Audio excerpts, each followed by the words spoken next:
আমার ভালোবাসা, তুমি কেমন আছো?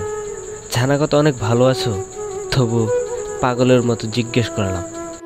বিরক্ত করব না, অনেক বিরক্ত করতাম তোমায়, হয়তো আর করব না। এমনও হতে পারে এই বিরক্তকর মানুষটিকে একদিন বেশি মিস করবে। একদিন হয়তো মনে হবে এই বিরক্তকর মানুষটিকে আর একটু যদি নিজের মতো করে ভালোবাসতে পারতাম। হ্যাঁ ঠিকই, একদিন তুমি ভাববে আজকের আমি আর আগের মতো নেই, অনেক বেশি কাঁদবে আর কষ্টও পাবে আমার থেকেও বেশি। জানো, আমি মারা গেছি। হুম, ভয় পেও না, আমি বলতে আমার ভালোবাসা মারা গেছে। আমার ভালোবাসা ছাড়া কি মানুষ বাঁচতে পারে?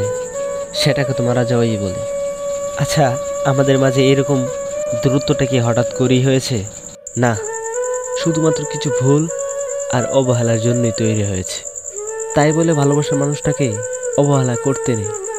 আজ হয়তো কষ্টটা আমি পাচ্ছি, কিন্তু একদিন তুমি পাবে আর ভাববে কেন আমাকে কষ্ট দিলে।